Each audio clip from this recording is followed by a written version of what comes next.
Greetings everyone, I am Dr. Wolf and I just watched 2, 4, 6 Great! I am not interested in cheerleading. I haven't had any real fascination with teams building up audience hype through a football game or any other such sports event. It's not really my thing. So, I can relate to what Rainbow Dash is going through in this story, where she'd love to focus on the thing she feels passionate about, buckball itself, where she wants to go out there and coach a team, where she wants to be playing with the other ponies and getting them to improve their skills. Being put in a situation where she is leading a cheer squad and she has zero interest in doing so and spends pretty much the entire episode trying to figure out, why would Twilight put me in this situation? What's the angle? And yeah, I was having that same frame of mind too. Why is Twilight focusing on Rainbow being in this position? Especially since it wouldn't take that much effort to figure out that Rainbow has no interest in it. And for the entirety of the story, when I was watching 246 Great, I was really curious, how are they gonna wrap this up? Is there a real lesson that Rainbow can get from this that she hasn't really gone through before? Somewhat. It's only partially the way there. Because, yeah, we've certainly seen many stories before where Rainbow is told, you really should be doing things this way. It's really going to help a lot of ponies if you focus on this particular element. And Rainbow being Rainbow, yeah, it's perfectly in her character that if she feels passionate about something else, it's hard for her to get over that hurdle. It's hard for her to stop focusing on just herself. I can get behind that kind of story. And yeah, relating to Rainbow having zero interest in a cheer squad, yeah, I can get behind that too. It would be hard for me in that position, it absolutely would. I have no idea how to create an interesting dance or an interesting rhyming cheer or special effects in the air to really get the audience hyped up. I don't know anything about that. I have to believe that there were other ponies who could have filled this position. I know Pinkie Pie loves being a cheerleader, but given that she's part of the buckball coaching team, yeah, it makes sense that she needs to be there. I would have believed that someone like Twilight herself, who we have seen in a cheerleading outfit many seasons ago, would have at least some more sense than Rainbow. Even Cheerleading. Why couldn't she be a part of this? I was questioning that throughout the story. And yeah, the writers have taken a few liberties to try and fit Rainbow into this position. It makes sense for the conflict. It makes sense for all these different characters to be trying their best and feeling pretty upset that Rainbow just has zero interest in helping them. It's a good setup for a conflict. But it doesn't make the most sense for the world. It doesn't make the most sense except for the fact that, at the end, Twilight basically tells Rainbow, oh, I knew this is exactly how you'd react, and I knew that this is the kind of lesson that you would learn. And even though it was a little too on the nose, and I think the way Twilight delivered that line seemed a little bit egotistical, just a teensy bit, it made me realize Twilight is becoming Celestia.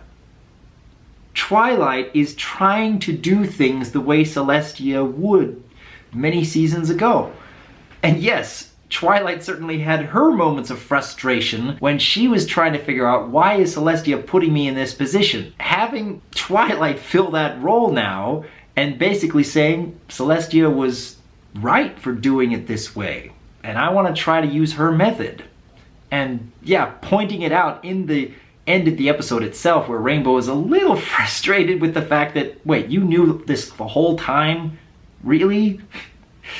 I admit, that's a somewhat clever twist to it. Somewhat. I don't think there's a whole lot in this story that really grabs the audience, though. Like I said, I don't have any interest in a cheer squad. I've never been able to wrap my head around why so many people do find it so fascinating. But that's kind of the point. Rainbow doesn't have to feel passionate about cheering itself. She just has to care about the ponies or yaks or changelings or dragons that enjoy it, and that should be enough. And in that respect, yeah, I think I can get behind that kind of lesson. I think that's a good thing to teach. It doesn't make the episode particularly interesting, though. There's very little of the character interactions or the comedy that really grabbed me. I can't think of a single scene or line or joke that really made me want to go back and watch this again. It felt very meh. Good enough for teaching the lesson it wanted to teach, and yeah, it kinda had to put Rainbow in this situation to make the conflict that much more engaging, but it's kinda hard to find much that's fun about it. It's nice to see how everything comes together in the end, because yeah, I wasn't really excited to hear Valley Girl accents as being the cheer squad, so I am glad that at least half of the Student 6 took part here, although it made me curious, why wasn't Silverstream a part of this? I thought that her enthusiasm and constantly positive attitude would have been a great fit for this. Again, much like how there were other cheerleading ponies who could have fit Rainbow's role a little bit better. But even though it kinda seems a little convoluted here and there about why certain ponies are part of this or others really aren't, it's essential for the conflict that the writers wanted to tell. It's not the best way of going after it because it doesn't fit entirely within the world and the characters that we know, but it works well enough. I enjoy the fact that Snips is entirely focused on selling memorabilia because he's, again, a pony that's all about making money. I like the idea that Snails is this Zen guru about emptying your mind, seek nothingness, be the ball. That was kind of fun. I wish we could have had more of that, but he's not really the focus of this story. I like the fact that Yona was having fun doing her stomping. I like the fact that Smolder was the one who told off Rainbow Dash because out of everyone here, yeah, it would make the most sense that Smolder is the one who looks up to Rainbow Dash the most. Seeing that she makes everything awesome, or at least 20% cooler, or something in that respect. I like how that Smolder and Rainbow Dash had that kind of moment. And maybe a little bit of Celestia using the Royal Canterlot voice. That was kind of fun.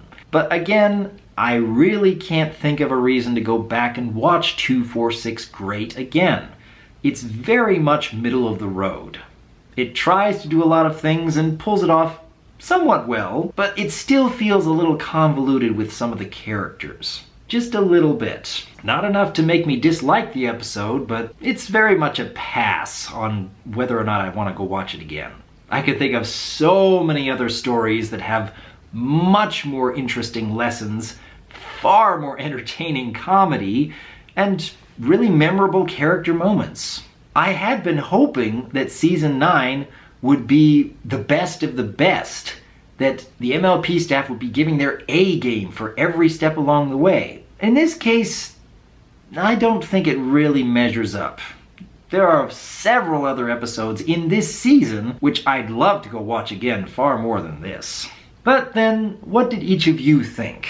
Was having Rainbow Dash as the cheerleading squad coach a good fit? Did it work for the conflict? Did it work for the eventual lesson? Do you think Twilight is taking Celestia's example a little too well in this case? Leave your thoughts in the comments below, because as always, I am Dr. Wolf, and I look forward to hearing from you.